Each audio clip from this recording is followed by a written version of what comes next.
everybody. So welcome to the Beautypreneur podcast. I'm here with Ellie. Hello, guys. One of our local salon owners here, a very successful salon owner that's been through so much. Thank you, Mai. And I wanted to bring her on because I wanted you guys to get into this topic we're about to talk about. It's going to be amazing.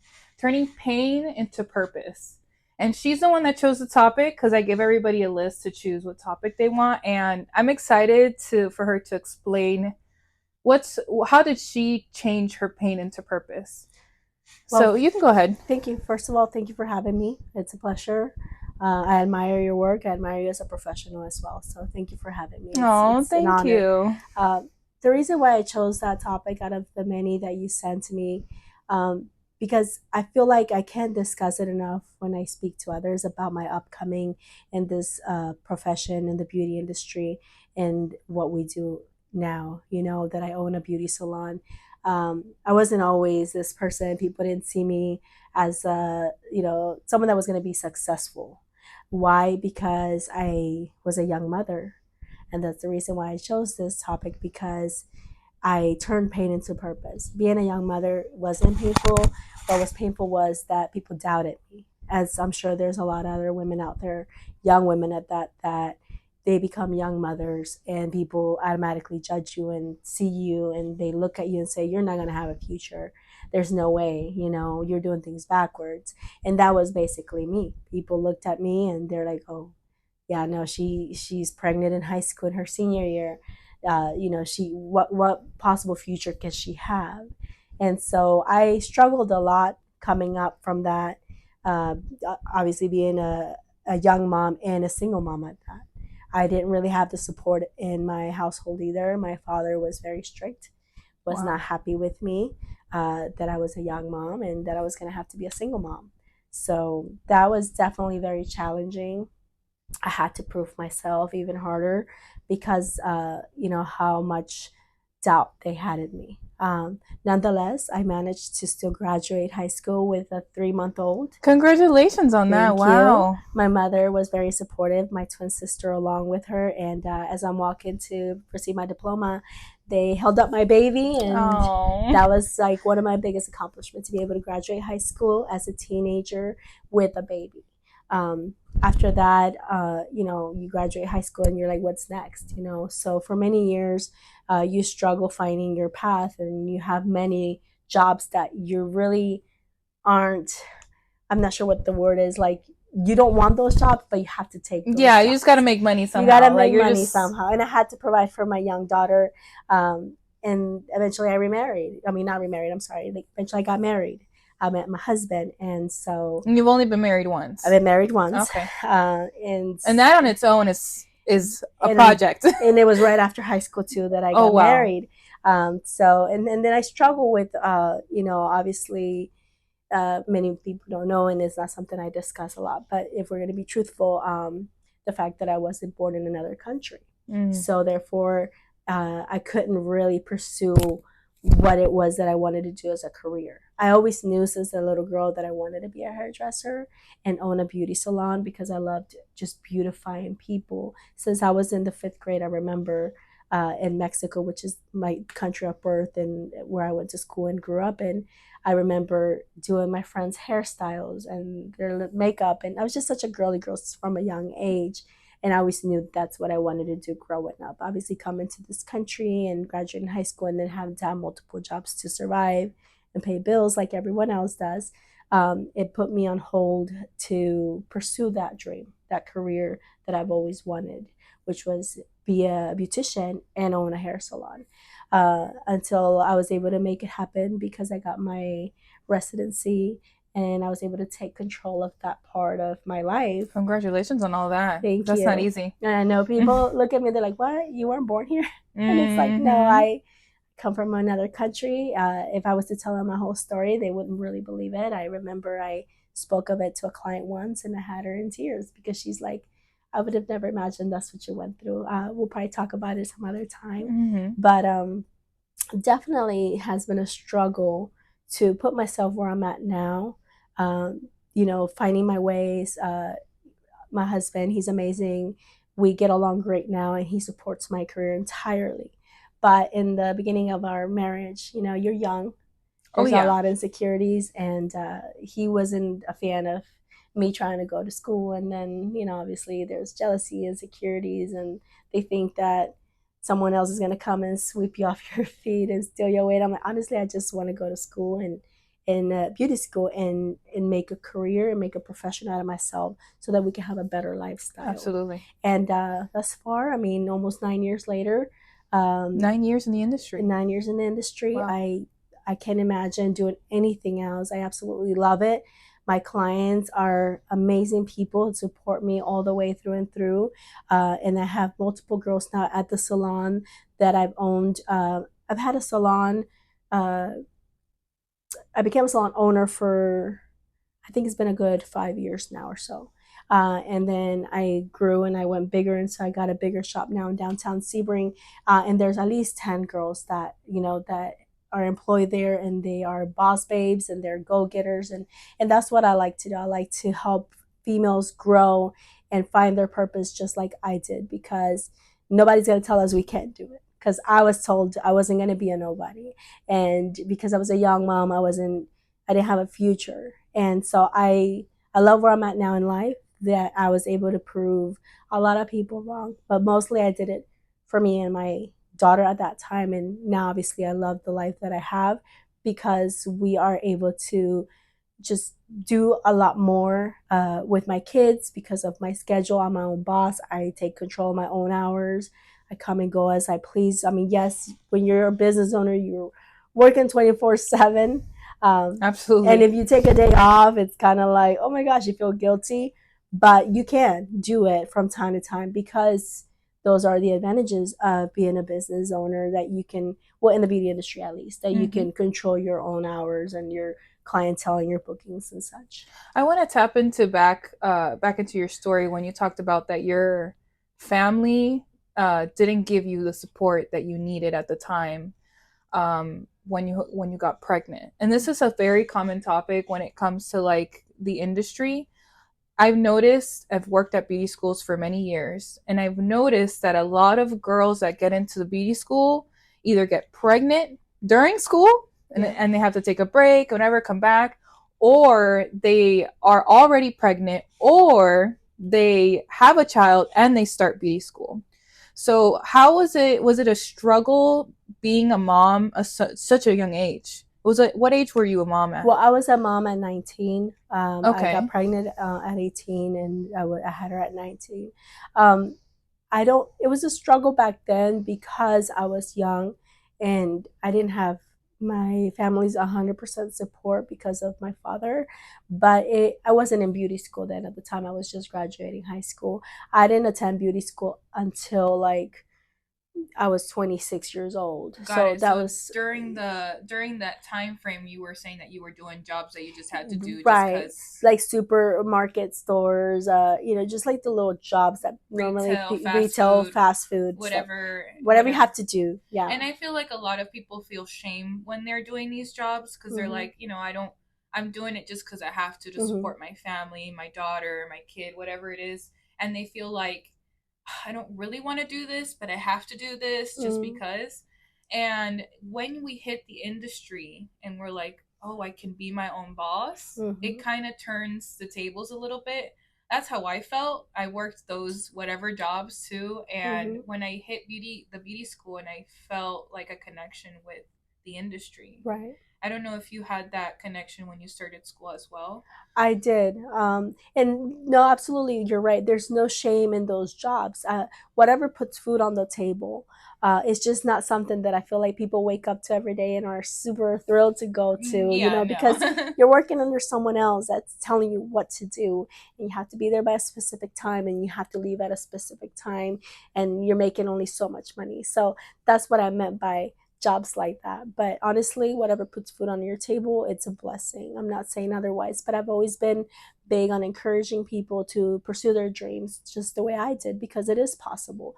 I'm a big time dreamer. I've never denied it. I always tell people I dream, and I dream big, because Absolutely. I came from nothing, because Absolutely. I came here as a young girl, And I had nothing. We grew up very poor in Mexico. My dad, unfortunately, and this is TMI, but he was always in and out of prison.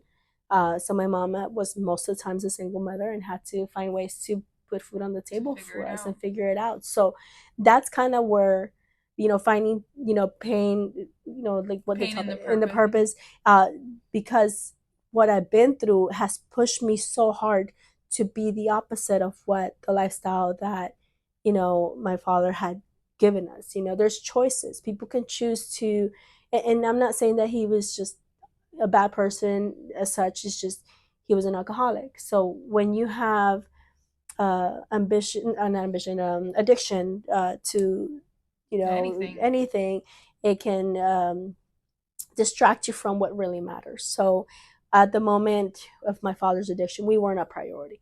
So we had to find ways. My mother had to find ways. And so I looked at that pain and I took it all in and I turned things around. I was always this vibrant, positive, happy child. And people would tell me, well, how are you this happy if you have all these issues at home? And I'm like, because you choose what to make of your day. You have that. The power to do that. I love that. You have to. Yes. A lot of people use their pain as a way to blame their struggles. I don't come from much struggle. My parents do, and I'll get to that in a little bit because I do relate the whole immigration thing that you talked about earlier. Right.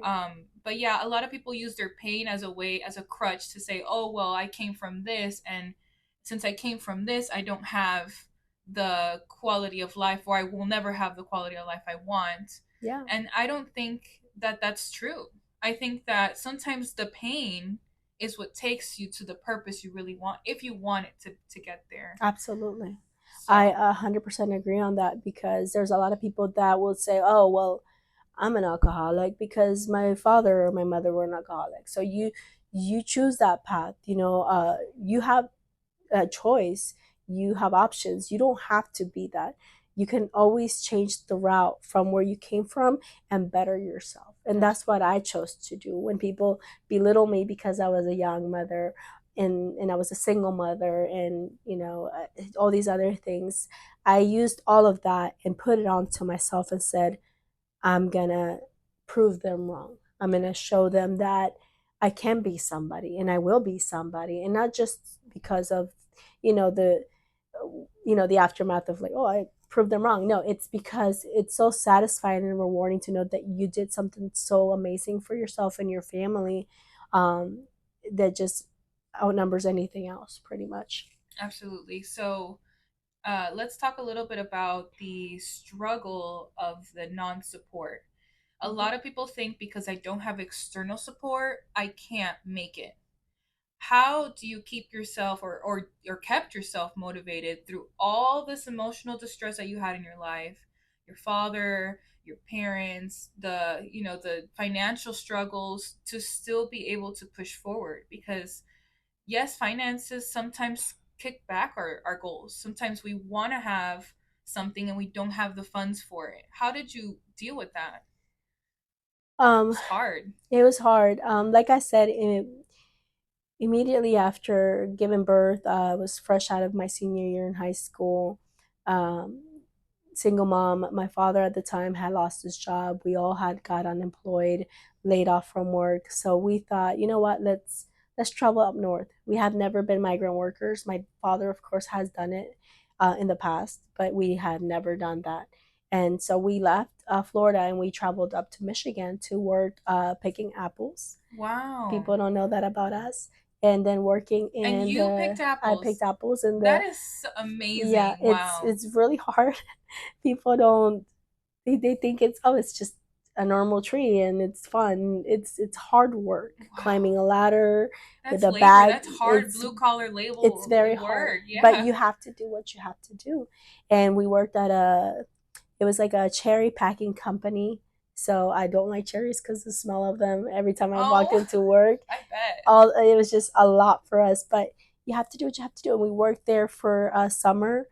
made a little money. Then we moved back to Florida. My sister and I were able to move out of my father's home and get our. Did that help you? It did. It helped us make some money. We saved it, and then we moved out, and it was better because we were so controlled in our home by our father.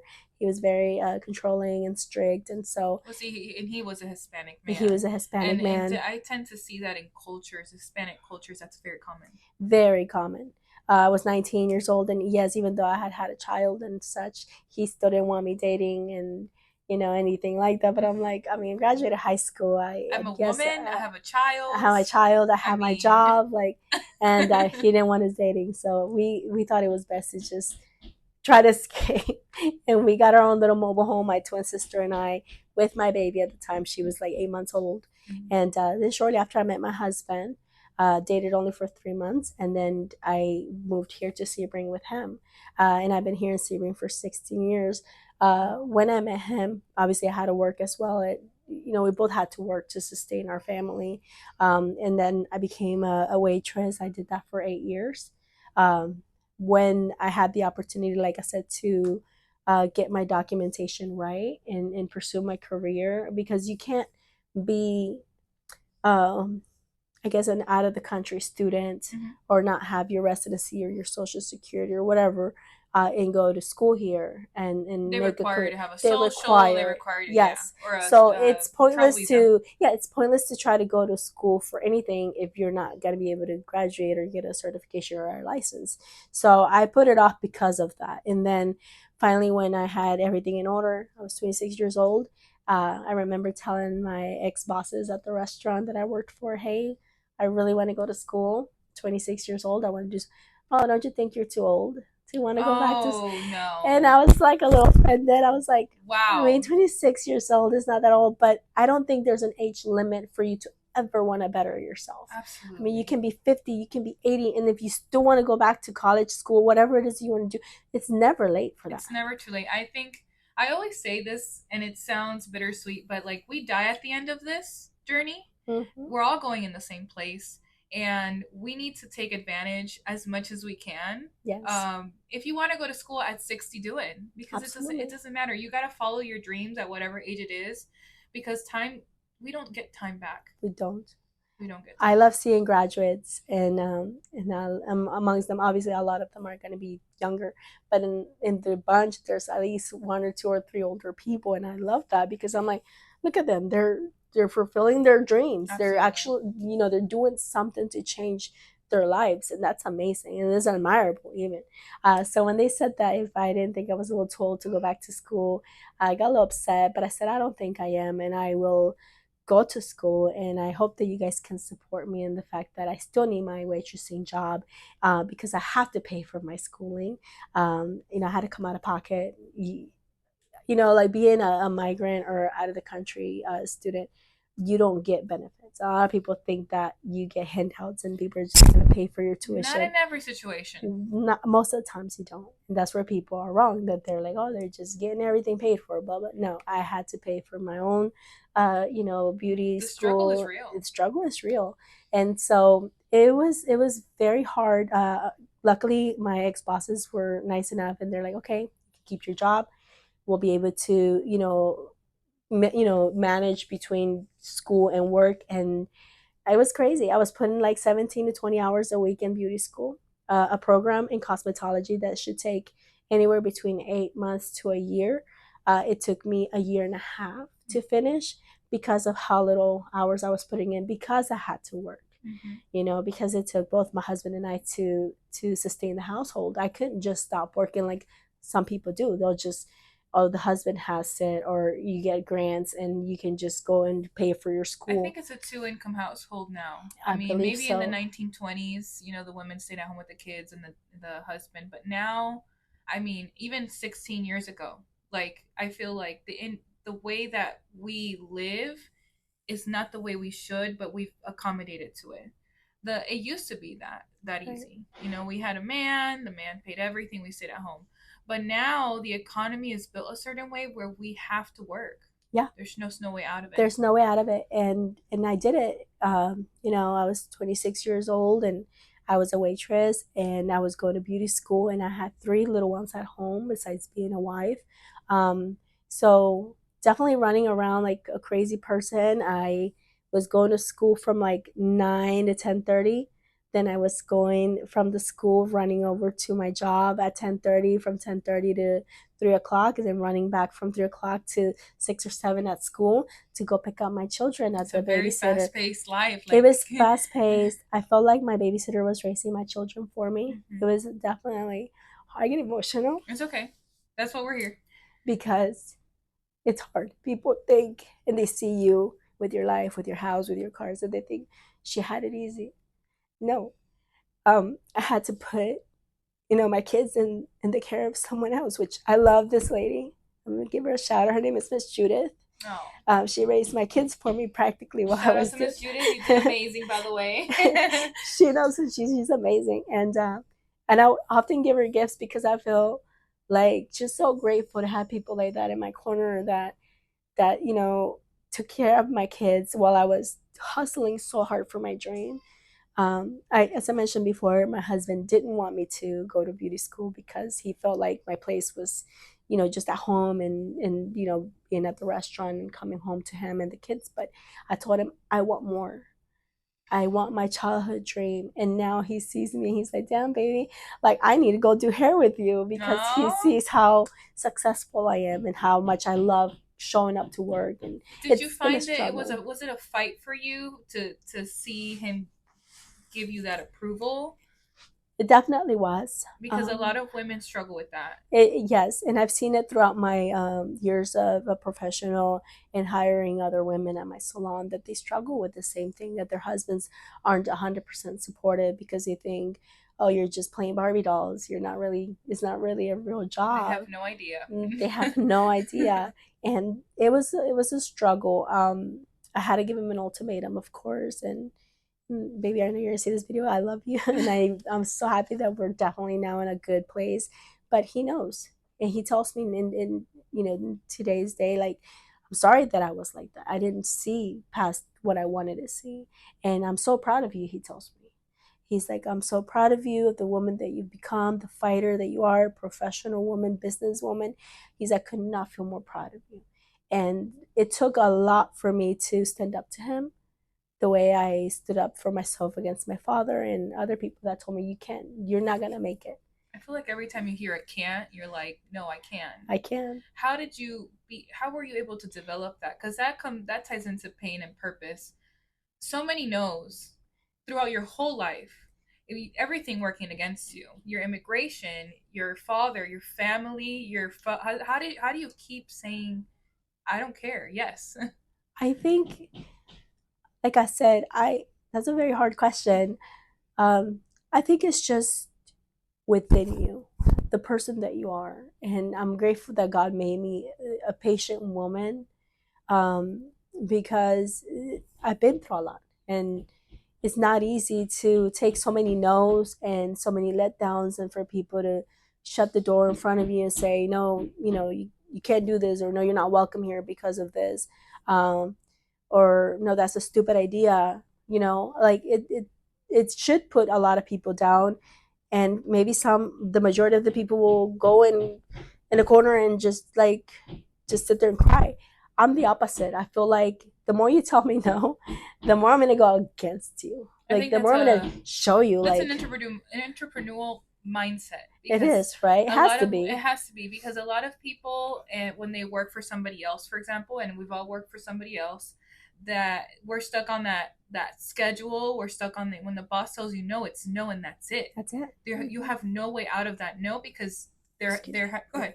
They're higher up than you, and you're kind of forced to just abide by those rules, that company rule, the employee whatever workbook. But once you have the freedom and you start to see the freedom of being having that entrepreneurial mindset, and I think it's mindset. Yeah. Like, how do you mold yourself to have that mindset of entrepreneurial businesswoman, boss lady? Yeah, like I said, I think it's because of how much negativity you grew up with and seeing all these bad things in your life that a child shouldn't have to grow up with. You know, as a kid, you think everything's going to be beautiful and easy, and they're just going to lay everything in front of you and everything's going to be great. But when you grow up with all these obstacles, and you grow up, poor, and just a lot of bad things in your life, I think you automatically, in my case, I just told myself that I choose happy, I choose me, I choose to go against the odds, and just I don't allow a no for an answer anymore, because I used to submit to my father, submit to my husband when I first started with him in our relationship. And I've learned to stand up for myself, because self-love, I think, is what's going to give you everything you want in life. Wow, I love that. Yes. Can you repeat that for the people in the back? Self love. Self love will give you everything you want in life. If you love yourself, no one else can come and hurt you, because you're giving people the power to mistreat you, or tell you no, or tell you this or that. But if you love yourself and you put yourself first, you're not going to allow that. And it'll come to a point where you're going to say, enough is enough. No, I choose me. I put me first, my wants, my needs, my desires, what I love doing. And that's it came down to that with, with my husband, when I had to choose. I do want to go to beauty school, and you're going to have to be okay with it, because this is going to be for the better of our family. And he sees that now, 9 years later, into my growing career, and the prosperous and beautiful salon that we have, and employing other females, and helping them grow, giving them careers. And so it just comes to the point where, if you love yourself right, no one can tell you no. No one can take anything away. No one can take away anything from you. Absolutely. Now you have employees in your salon that I'm sure you've gone in and out with different employees. People come and go. It's just part of the industry. It is. And you've been able to, again, you didn't create the pain. Go through the pain to create the purpose that you have now. And you probably see on the daily the struggles that these women that you employ with. Now I don't want it's okay. Excuse me. I don't want you to get too private with their lives, because that's something that obviously they can share if they want to. Of course. But how do you how do I say it? How do you, as the struggles you've been through, help them in their struggles? When the girls come to my salon and they ask for a job there and an opportunity, I love to say yes always. What I tell them is, from the beginning, that it is not an easy industry, that there's a lot of competition, but that if they put themselves out there and they really, really try hard, and promote, and just really hustle, you have to be very passionate, hardworking. I feel like I don't want to hire people in my salon that are not that. Absolutely. If you come to me and you say, I really want it, and then a few weeks later you're not showing me you really want it, I will sit down and have a talk with them and say, hey, what's really going on? You told me when you first came here that this is what you wanted. I don't see you bringing clients. I don't see, because to me, it's not about just employing someone and taking their booth rent money. Okay, I want to see you be successful. I want to see you be as booked as I am, and if not even more. Because to me, it's not a competition. To me, it's, I want to fix your crown. You're a queen. You're a boss, babe. You're going to be here. You're going to hustle. You're going to make so much money. You're going to be living the beautiful life that you want to live and that you deserve. And so I always tell them that, like, you're going to come here and you're going to work hard and you're going to hustle. Like, yes, you're your own boss. Here's your key. But I don't just want to take your booth rent money. I want you to come here and work hard, because that's what it's going to make our salon to be a successful, united salon of, professional, empowered women, that we all work the same, and that's what I have now. I've been blessed. Like you said, people come and go. I've had a lot of people come and go. I used to take it personal, uh, and get a little offended when they would leave right away. I've learned that I have to control that side of me, because not everybody's mindset is like yours, like mine. That we're entrepreneurs, that we're pushers, that we're out there to get it, what we deserve, what we want. And so I have to be okay with just making sure that I weed out some of those people that aren't as driven, that aren't as passionate, because I don't want anything less than that in my salon. Well, it gives a bad vibe too, and it Absolutely. contaminates the rest. It sure does. If someone is lazy, it starts going around. It's like a disease. It's like a disease, and it's just quite honestly discouraging. Yeah. Even to you as the owner, or like, just and anybody, any employee, anyone else as a staff member that works there, you see someone with the negativity or a dark cloud on them all the time. And that's always tell them, you guys come through those doors into the shop, you leave all the bad stuff outside. We all have problems, we all go through bad things in life. It's how we face it.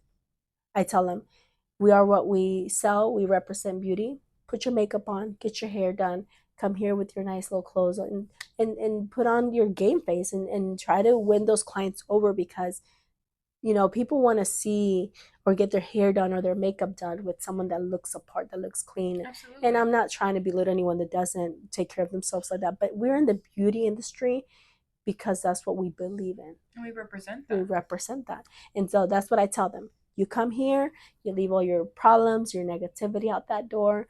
You come here, you give 110%. You're a great team player, a co-worker, and you put your game face on and look apart. That I've always tell them that, hustle and promote. Hustle and promote is the biggest deal, and putting that game face on. And everybody I've ever interviewed or talked to that's in the beauty industry that owns a business. We're gonna have a lot of other people on this podcast, Which not just exciting. from Sebring. We have a lot of lineups that I can't spoil it, but they have that mindset, that I want to surround myself with people that I know give me the energy that I give back.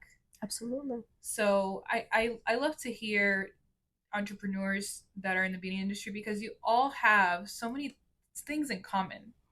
It's just the hustle, constantly wanting something back from the industry, wanting more from your employees.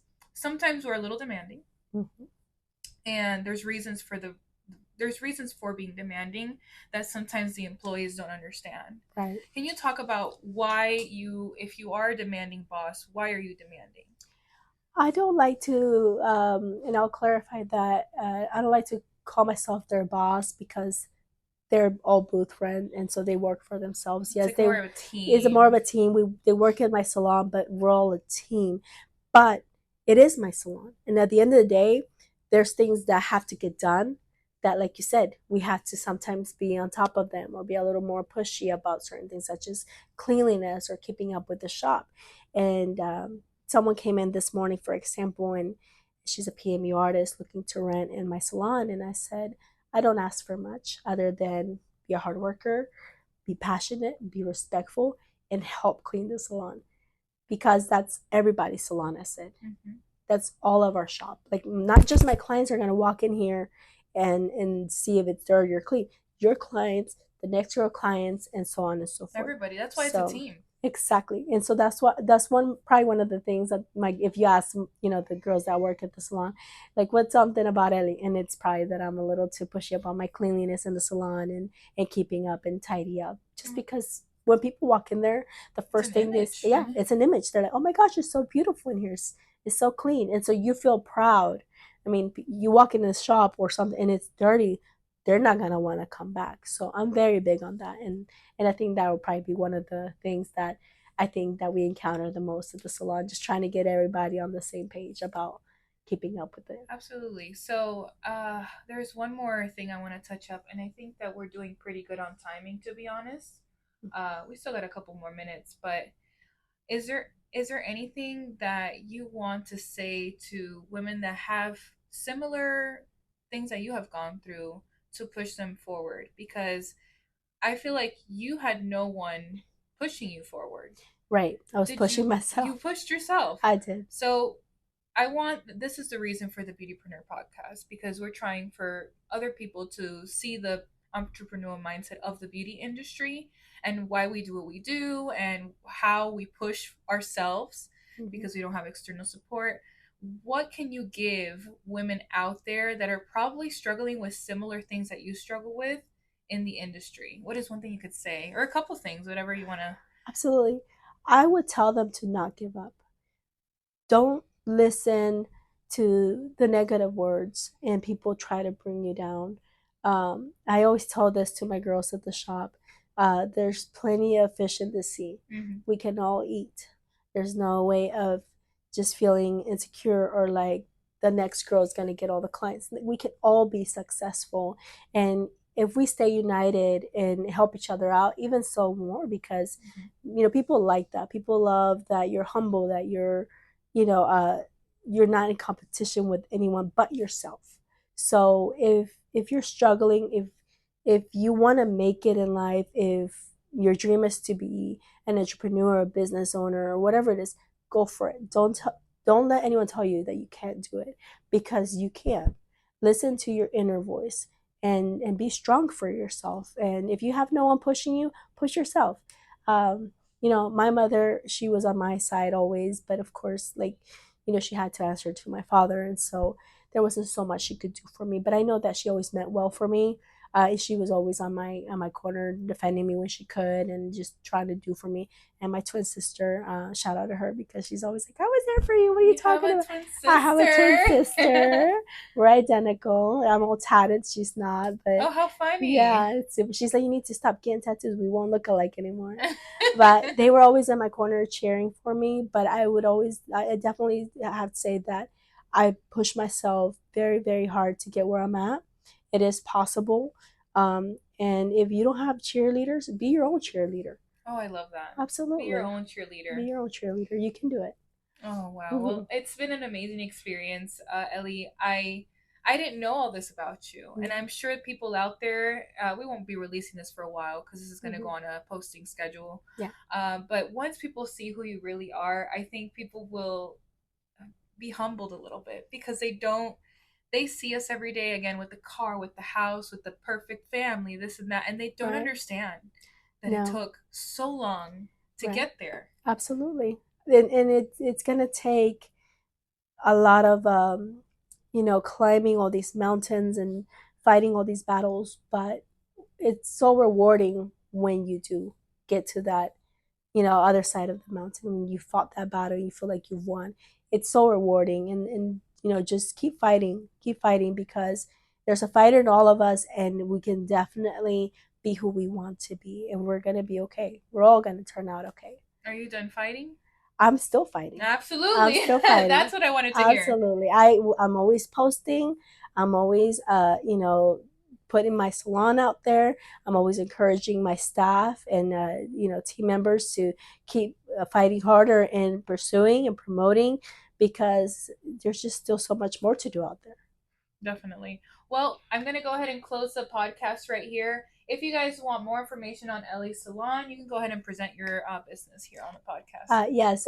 So my salon is Ellie's Beauty Salon and Spa LLC in downtown Sebring. Beautiful and renovated downtown Sebring. Very proud of that. Mm-hmm. So we are located right behind the Little Theater in North Commerce. We do have a Google account and a website on Google, so you can find us there, phone number and address. And I'll go ahead and put all her information on the bottom in the description here on the YouTube channel. So you guys can go ahead and click the link, and it'll take you directly to her location and all her information. And if you want more information on her, give her a little shout out contact. She's always open. Her messages are always open. I was very easy to reach out to you. A lot of the times it's been really hard for me to get in contact with people who own businesses. I've been told that more times than you think. Yeah. I feel like we're all busy, but we're not that busy. Yeah, we can find time. We can find time. When it's important, when it matters, it shows. As a matter of fact, I have a hairdresser at my salon right now with a client who called yesterday, and I picked up immediately. And she said, "I called several salons, and they just never got back to me. You were one of the first ones, so I'm here." And she's at the salon right now getting service. So it feels great to hear that, we're some of those people that respond really fast, because, we can make time. We make time. Well, Thank you so much for your time. Thank you for being on here. And I'm so happy you were able to be so open with me with this subject, because it is touchy. Thank you for having me, and it was very nice talking about it. Yeah. I normally always keep it in, so. No, this was amazing. Thank you. Thank you, love. Thank you, guys. Thank you.